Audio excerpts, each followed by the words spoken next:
৩৬ জুলাই কিংবা ৫ই আগস্ট ২০২৪ বাংলাদেশের ইতিহাসের আরেকটি রেড লেটার ডে। দীর্ঘদিনের শাসন, শোষণ আর নিপীড়নের পর বাংলাদেশ নামের রাষ্ট্রটি এদিন আওয়ামী ফ্যাসিজম আর ভারতীয় আধিপত্যবাদের করার গ্রাস থেকে মুক্তি পায়। জন্ম নেয় নতুন এক বাংলাদেশ, যাকে অনেকেই বলেছেন দ্বিতীয় স্বাধীনতা কিংবা পুনর্জন্মের দিন। আন্দোলনের এই দিনভিত্তিক ঘটনা প্রবাহ নিয়েই ৩৬ জুলাই।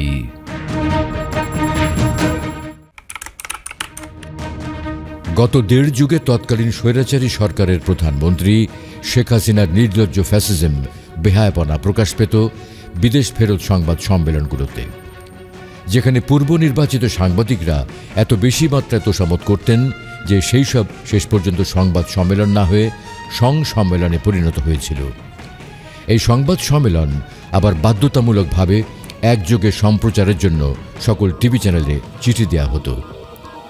শেখ হাসিনা সাংবাদিকদের তৈলমর্দনে যেমন খুশি হতেন, তেমনি বেছে বেছে সেই সব সাংবাদিকদেরকেই প্রশ্ন করার সুযোগ দিতেন যারা ইতিপূর্বে অনুগত দাস হিসেবে নিজেদের প্রমাণ করতে সক্ষম হয়েছিলেন।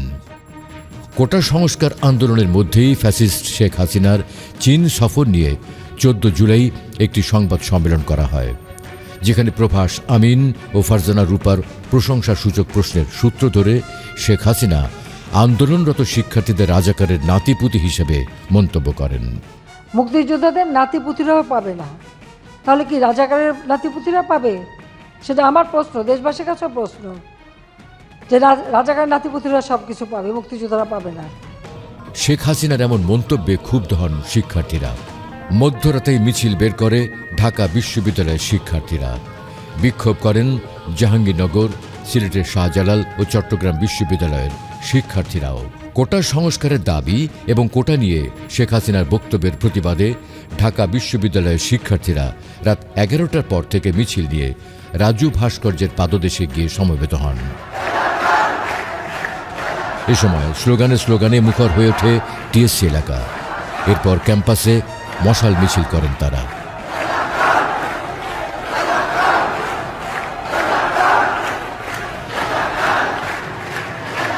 ১৪ তারিখ আপনারা দেখলেন যে শেখ হাসিনা আন্দোলনকারীদেরকে রাজাকারের নাতিপুতি আখ্যা দিয়ে একটা গালি দিল। তো পরবর্তীতে শিক্ষার্থীরা পুরো বিদ্রোহী হয়ে উঠল এবং সবাই গালিটাকে নিয়ে এবং শেখ হাসিনাকে তার বক্তব্য প্রত্যাহার করতে হবে এই আহ্বান জানিয়ে কিন্তু সাথে সাথে রাত্রেবেলা শিক্ষার্থীরা কিন্তু আপনি দেখেছেন তুমি কে আমি কে রাজাকার রাজাকার স্লোগান দিয়ে ক্যাম্পাসে সবাই বেরিয়ে আসছে। ওই দিন প্রায় ২০,০০০ স্টুডেন্ট আপনার হল থেকে বেরিয়ে চলে আসছে।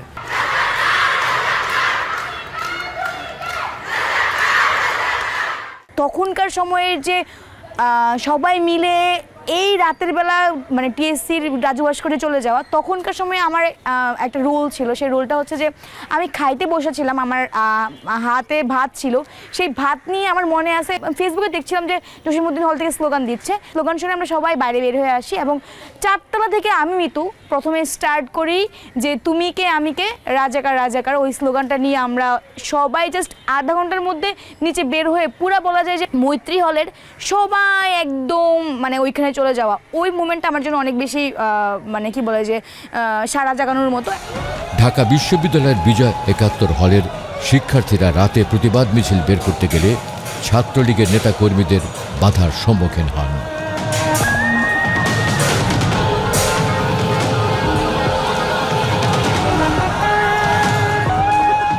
শান্তিপূর্ণ আন্দোলনই চলছিল এবং হচ্ছে গিয়ে পরে ১৪ তারিখ পর্যন্ত পরে যখন রাজাকার বলা হলো, তারপরে তো ওই দিন রাতে মেয়েরা হল থেকে থালা বাসন বাজানোর আওয়াজ হচ্ছে আর কি। তো তখন আমি ভাবলাম কি হচ্ছে, আমি একটু নিচে গিয়ে দেখি। সেম ঘটনায় ২০১৮-তে যখন কোটা আন্দোলন হয়েছিল তখনও কিন্তু মেয়েরা হল থেকে বের হয়ে আসছিল আর কি, তখনও রাজাকারের মতো এরকম কিছু একটা বলা হয়েছিল। তো আমি ভাবলাম হয়তো এরকম কিছু হচ্ছে, তো আমি নিচে চলে আসলাম। সে বলতেছে যে এটার প্রতিবাদে তারা বাইরে গিয়ে রাজুর সামনে হচ্ছে গিয়ে তারা প্রতিবাদ করবে। তো তখন হচ্ছে গিয়ে বারবার আমাদের যে যারা হাউস টিউটর ম্যাম ছিল তাদেরকে বলা হলো যে আমাদেরকে যাতে গেটটা খুলে দেওয়া হয়, কিন্তু তারা রাজি হলো না। এবং আমাদের গেটের যারা দারোয়ান ছিল তারাও রাজি হচ্ছিল না, কারণ তারা বলছিল যে প্রভোস্ট ম্যামের অনুমতি নেই। কিন্তু মেয়েরা তো নিচে অলরেডি মোটামুটি সব মেয়েই জড়ো হয়ে গেছে। ইভেন যারা দিনের বেলা আন্দোলনে যায় না তারাও হচ্ছে গিয়ে ওই কথাটা শোনার পরে তারাও ওই দিন রাতে চলে আসলো। তখন খুব সম্ভবত 11:30 বাজে রাত। তো 11:45 বা কিছু এর আশেপাশে মেয়েরা হচ্ছে গেটের তালা ভেঙে ফেললো। তালা ভেঙে তারপরে হচ্ছে বেরিয়ে গেল।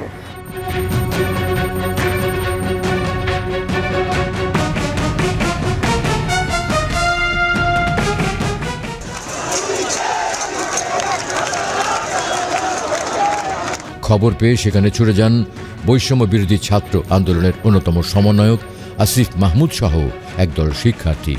আসিফ মাহমুদ বলেন, আন্দোলনরত শিক্ষার্থীদের রাজাকার বলে অভিহিত করায় শিক্ষার্থীরা ক্ষুব্ধ হয় এবং প্রহসন হিসেবে, স্যাটায়ার হিসেবে তুমি কে আমি কে রাজাকার রাজাকার স্লোগান দিচ্ছে এবং আমরা এইদিকে একটা মেসেজ দিতে চাচ্ছি, সারা বাংলাদেশের শিক্ষার্থীরা রাজাকার না।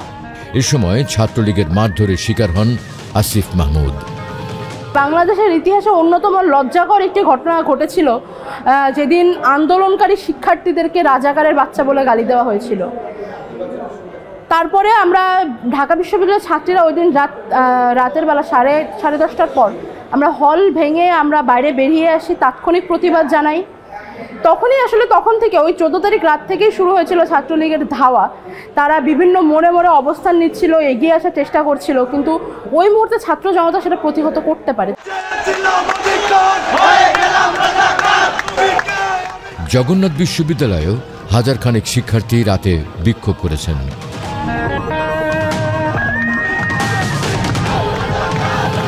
রাত 12টার দিকে বিক্ষুব্ধ শিক্ষার্থীরা তাঁতীবাজার অবরোধ করেন। সেখানে 20 মিনিট অবস্থান করার পর অবরোধ তুলে নিয়ে তারা মিছিল সহ ক্যাম্পাসে ফিরে যান।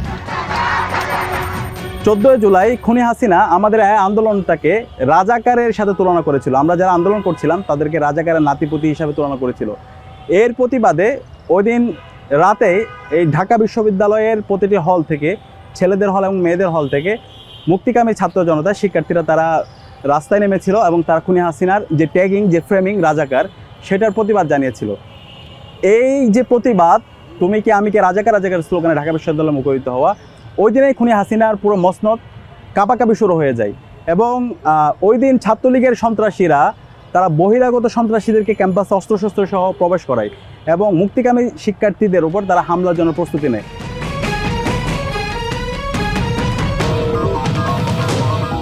14 জুলাই আমরা একটা ক্ষমতাসীন ছাত্র সংগঠনকে হচ্ছে যে ধাওয়া দিয়ে হলের ভিতরে তুলে দিই। সেটা হচ্ছে রবীন্দ্রনাথ হলের সামনের যে ঘটনা। ওই দিন আমাদের যথারীতি নিয়মিতভাবে আমাদের মিছিল ছিল বিকেলবেলা। সেই মিছিলে হচ্ছে যে আমাদের 2 জন যে সহযোদ্ধা তাদেরকে রবীন্দ্রনাথ হলে আটকানো হয়, ছাত্রলীগ আটকে তাদেরকে মারধর করে, তাদেরকে হচ্ছে মানে নিপীড়ন করে। তো এই ঘটনা শুনে আমরা হচ্ছে মিছিল নিয়ে রবীন্দ্রনাথ হলের দিকে যাই। যাওয়ার সময় ছাত্রলীগ আমাদেরকে বাধা দেয়। ছাত্রলীগের সাথে ধাক্কাধাক্কি হওয়ার পর সেখানে হচ্ছে যে আমরা ছাত্রলীগকে এক পর্যায়ে ধাওয়া দিয়ে ছাত্রলীগ হচ্ছে হলে তুলে দিই এবং এই ঘটনার পর হচ্ছে আমরা প্রোগ্রাম ওই দিন সম্পন্ন করি। রাতে ক্যাম্পাসে বিক্ষোভ করেন চট্টগ্রাম বিশ্ববিদ্যালয়ের শিক্ষার্থীরাও। এ সময় ছাত্রলীগ নেতা কর্মীদের হামলায় অনেকে আহত হয়।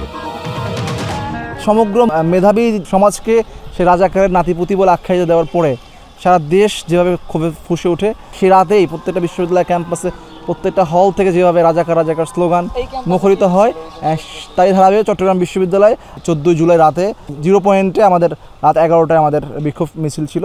সেখানে আমরাও সারা দেশের মতোই এখানেও আমার চট্টগ্রাম বিশ্ববিদ্যালয়ের শিক্ষার্থীরা অভূতপূর্ব সাহস দেখিয়েছে এবং সেখানে যখন আমাদের স্লোগান চলছিল, বিক্ষোভ স্লোগান চলছিল, তখন চট্টগ্রাম বিশ্ববিদ্যালয়ের তৎকালীন সন্ত্রাসী ছাত্রলীগ বাহিনী, তাদের পেট্রো বাহিনীরা আমাদেরকে পরে এসে হামলা করে, আমাদের সেখানে কয়েকজন ভাই আহত হয়।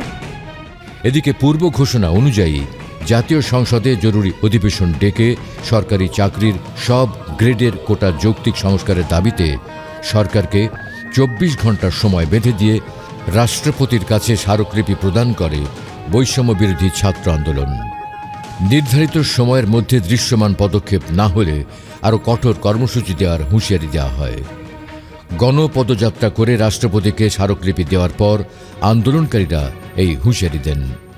আগামী 24 ঘন্টার মধ্যে আমরা চাই সংসদে অধিবেশন ডেকে সেটার আইন পাশের জন্য কার্যকর ব্যবস্থা নেওয়া হোক অথবা অধিবেশন আহ্বান করা হোক। আমরা আগামী 24 ঘন্টার মধ্যে এই দৃশ্যমান পদক্ষেপ দেখতে চাই। এদিন রাজধানীর বাইরে জেলা প্রশাসকের মাধ্যমে রাষ্ট্রপতি বরাবর স্মারকলিপি দেয় শিক্ষার্থীরা।